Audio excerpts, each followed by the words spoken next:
নমস্কার everyone, welcome back to my channel. আশা করি যে যেখানে আছেন সবাই ভালো এবং সুস্থ আছেন।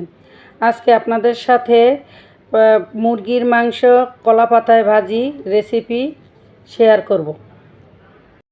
পেঁয়াজ, আদা, রসুন একসাথে বেটে নিই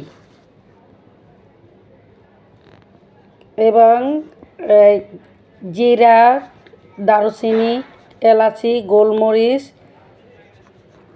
একসাথে বেটে নিই। আমি আমার পরিমাণ মতো মাংস নিয়ে নিলাম। পরিমাণ মতো সব মশলা দিয়ে দিব।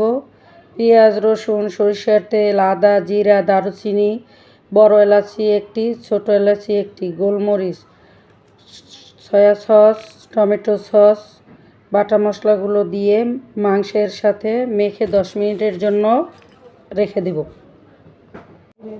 আমি প্রতিনিয়ত রান্নায় ইনটেক এগ্রোর সরিষার তেলটি ব্যবহার করি। আপনারাও যদি ব্যবহার করেন করতে পারেন। কলা পাতায় সরিষার তেল ভালোভাবে মেখে নিচ্ছি।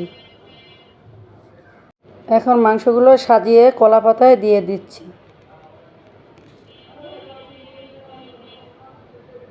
আমার এই ছোট চ্যানেলটি সবাই সাপোর্ট করে পাশে থাকবেন, যাতে আমি ভবিষ্যতে এগিয়ে যেতে পারি।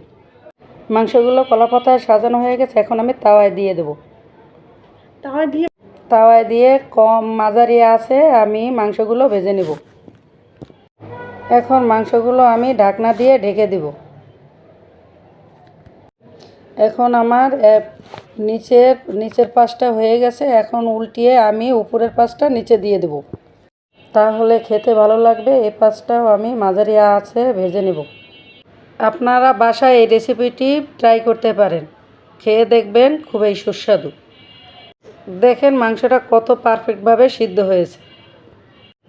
আশা করি আমার রেসিপিটি আপনাদের কাছে ভালো লেগেছে। রেসিপিটি ভালো লাগলে অবশ্যই একটি লাইক করবেন এবং কমেন্ট করে আপনার মূল্যবান মতামতটি আমাকে জানাবেন।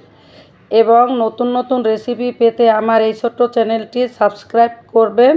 বেল আইকনে ক্লিক করে অল দিয়ে রাখবেন, যেন আমার প্রতিটি রেসিপি যেন আপনার কাছে পৌঁছে যায়। সবাই ভালো থাকবেন, সুস্থ থাকবেন। আবার দেখা হবে নতুন রেসিপি।